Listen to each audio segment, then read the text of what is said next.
নমস্কার বন্ধুরা, Rina's cooking with নেচারে আপনাদের সবাইকে স্বাগত। চলে এসেছি আজকের রেসিপি নিয়ে।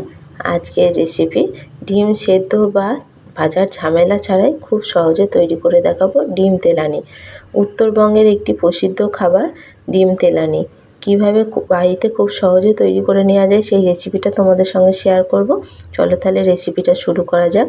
আমি যেভাবে বানাচ্ছি এইভাবে একবার বানিয়ে খেয়ে দেখবে, আশা করছি তোমাদের ভালো লাগবে।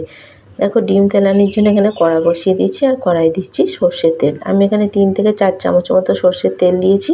তেলের মধ্যে ফোড়নে দিচ্ছি একটা গোটা তেজপাতা, একটা দারচিনির টুকরো, 2টো লবঙ্গ আর 2টো এলাচ। ফোড়নটা খুব ভালো করে ভেজে নিতে হবে। দেখো, ফোড়ন ভালো করে ভেজে নিয়েছি। এখানে বেশ কিছুটা পেঁয়াজ কুচিয়ে নিয়েছি। 3টে মিডিয়াম সাইজের পেঁয়াজ ছোটো ছোটো টুকরো করে কুচিয়ে নিয়েছি। এই পেঁয়াজ কাটাগুলো এবার তেলের মধ্যে দিয়ে ভালো করে পেঁয়াজটা একটু লাল লাল করে ভেজে নিতে হবে।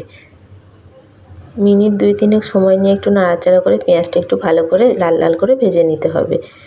ডিমের এই রেসিপিটা একবার বানিয়ে খেয়ে দেখতে পারো। ভাত বা রুটি পরোটার সঙ্গে খেতে তো দারুণ লাগে।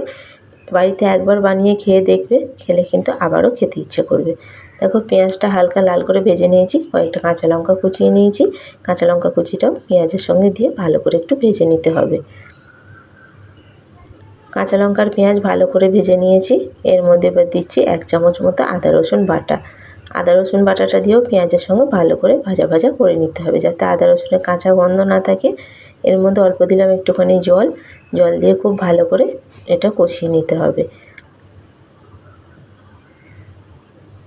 পেঁয়াজ আদা রসুন খুব ভালো করে ভেজে নিয়েছি, কাঁচা গন্ধ চলে গেছে আদা রসুনের। এবার এর মধ্যে 1/2 কাপ মতো জল দিচ্ছি।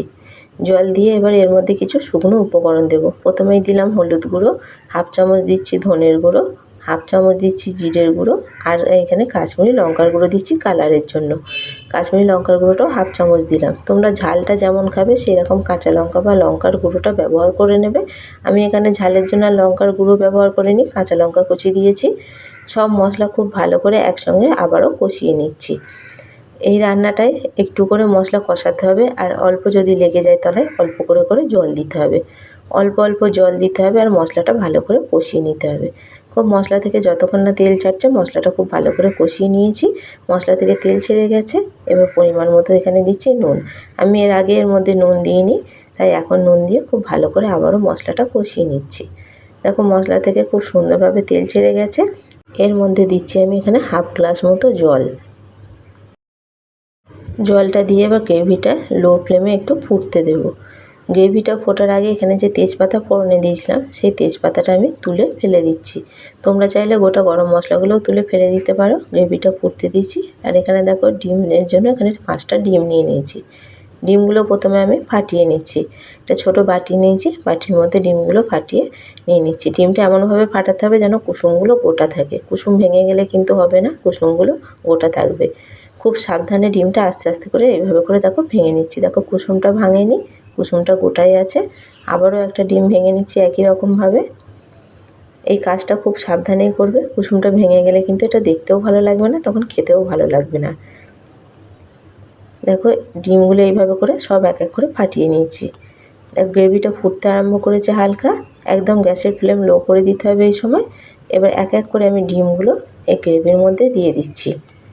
একটু ফাঁকা ফাঁকা করে দিতে হবে। এক জায়গাতে সব দিলে একটার গায়ে একটা লেগে যেতে পারে। এরকম একটা দিয়ে বেশ খানিকটা দূরে ফাঁকা করে আবার একটা দিতে হবে।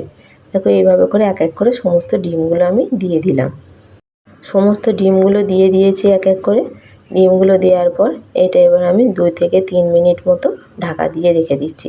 গ্যাসের ফ্লেমটা এই সময় লো টু মিডিয়ামে করে রেখে দিতে হবে। 2 থেকে 3 মিনিট ঢাকা দিয়ে ভাপিয়ে নিচ্ছি। দেখো, 2 থেকে 3 মিনিট হয়ে গেছে। ঢাকাটা এবার খুলে নিচ্ছি। ডিমগুলো সব খুব ভালোভাবে জমে গেছে। আস্তে আস্তে করে তলার দিক দিয়ে একটু নেড়ে দিতে হবে, যাতে তলায় মশলাটা লেগে না যায়। মশলাটা পুড়ে গেলে তখন আর এটা খেতে ভালো লাগবে না। তো খুব সাবধানে আস্তে আস্তে করে আমি তলার দিক দিয়ে একটু করে নাড়িয়ে দিচ্ছি। আর প্রত্যেকটা ডিম দেখো গোটাই আছে, একটা ডিমও ভেঙে যায়নি অথবা কুসুমগুলো বেরিয়েও যায়নি। এইরকমভাবে ডিমের তেলানিটা তৈরি করে নিতে হবে। আমি যেভাবে বানালাম এইভাবে একবার বানিয়ে রুটি বা ভাতের সঙ্গে খেয়ে দেখো, খেতে অসাধারণ লাগে। আমি তো বলবো ভাতের সঙ্গে একবার খেয়ে দেখবে, ভাতের সঙ্গে খেতে এটা বেশি ভালো লাগবে।